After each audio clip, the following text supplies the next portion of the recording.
Chapter 11. The next week, three things happened. First, Miss Smith spent most of each day either sleeping or staring dully into space. On Monday, she made meals for us but did nothing else. On Tuesday, she didn't even get out of bed. I'd watched her cooking on her range enough to understand how it worked, so I fed Jamie and me. Mid-afternoon, I made Miss Smith some tea. Jamie carried it up the stairs for me, and we took it into her room. She lay on our side awake but staring at nothing. Her eyes were red and swollen. She seemed surprised to see us. "I've abandoned you," she said without moving. "I told Lady Thornton I'm not fit to care for children. I said so." I set the tea on the table by her bed. "Here, miss," she shut up. "You shouldn't have to take care of me," she said. "I'm supposed to be taking care of you." She took a sip and fresh tears sprang to her eyes. "You've sugared it," she said. That was how she took it. One sugar, no milk. I'd watched. "Yes, miss," I said, ducking a little in case she tried to smack me. "Not much, though. There's plenty of sugar left. I didn't take any. Thought I'd let Jamie have some." "I'm not going to hit you," she said.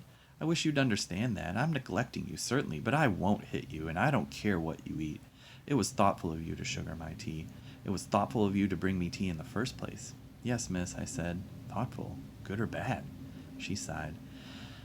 "And we haven't heard back from your mother. Your name is Smith, though, your last name. Until Lady Thornton told me, I was sure you were lying." "Yes, miss."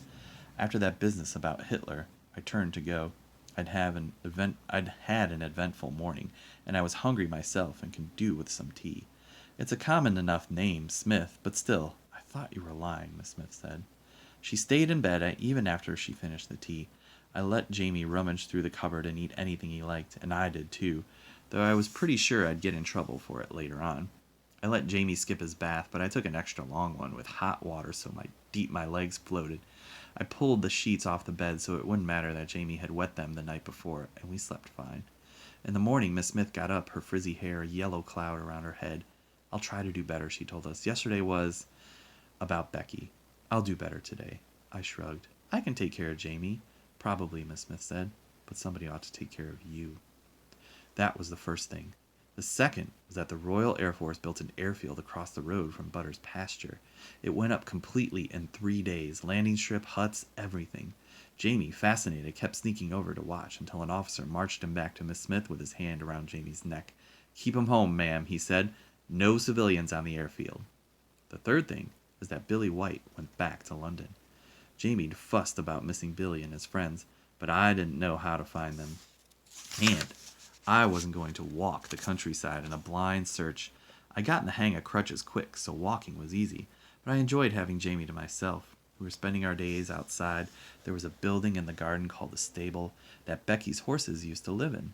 Sometimes we played there, but mostly we were in Butter's field, which I loved. On Thursday, all three of us walked into town because we'd finally eaten up most of the food.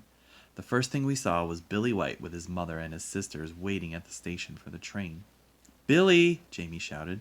He ran up to Billy's family and grinned at them. Where are you staying?" "I'm not far, it's just," Billy said. "Mom's coming to take us. We're going home." Jamie stared. "But what about Hitler?" he asked. "What about the bombs?" "Haven't been any bombs so far," Billy's mother said. She had her arm around her youngest girl. When I smiled at the girl, Billy's mother pulled her a little bit away from me, as though my bad foot might be catching. "And I can't stand it, being away from them," she went on. "It feels wrong. I reckon we'll stick the war out together." She gave me a sideways glance. "Is that you, Ada? Your mum said as how you'd gone too." But I didn't believe it. "Only you weren't at your window." She looked me up and down, particularly down at my carefully bandaged foot. Miss Smith washed the bandages and gave me a clean one every day. "I'm not simple," I said. "I've got a bad foot, that's all." "I don't know," Billy's mother said, still shielding her daughter. "Your ma'am, I've written to her," Miss Smith said, coming up behind us. "But perhaps you could take a message to her."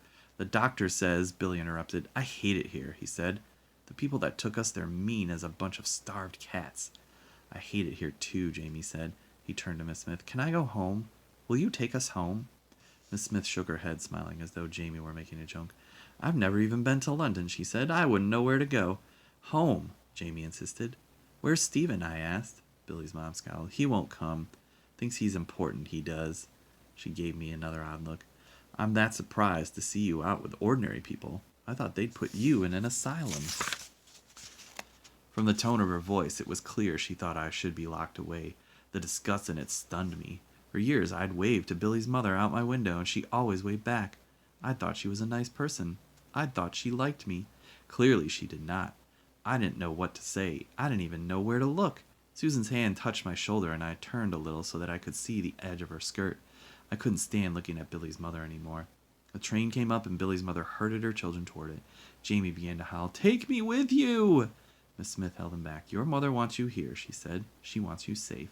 "She misses me," Jamie said, "and Ada'll take care of me. Ma'am misses us. Right, Ada? Right? She wants us home." I swallowed.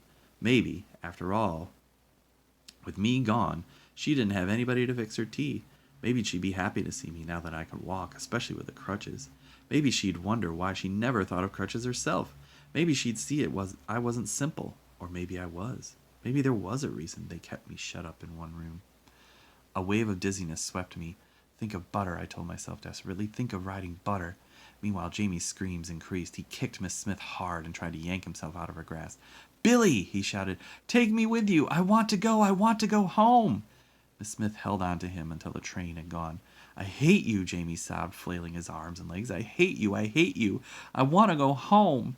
Miss Smith grabbed him by the wrist and hauled him down the street in stony-faced silence. "Come along, Ada," she snapped without looking back. Jamie continued to sob. Snot ran down his chin. "I hate you," he howled. "I hate you!" "Trouble?" asked the calm voice. I looked up. It was the Iron Woman, the one who put us into her automobile, and by her side, herself, in miniature, an iron-faced girl. One of the bright girls in ribbons who had served us tea. To my surprise, Miss Smith rolled her eyes and shook her head as though all Jamie's yelling hadn't bothered her a bit. "It's only a tantrum," she said. He saw his friend leave. The Iron Woman turned on Jamie. "Stop screaming," she said crisply. "Stop at this instant. You'll frighten the horses." Jamie stopped. He looked around. "What horses?" the Iron Woman said. "It's a figure of speech." To Miss Smith, she said, "At least a dozen of them have gone back already. I've told their parents over and over that it isn't safe. London will be bombed, but it's no use.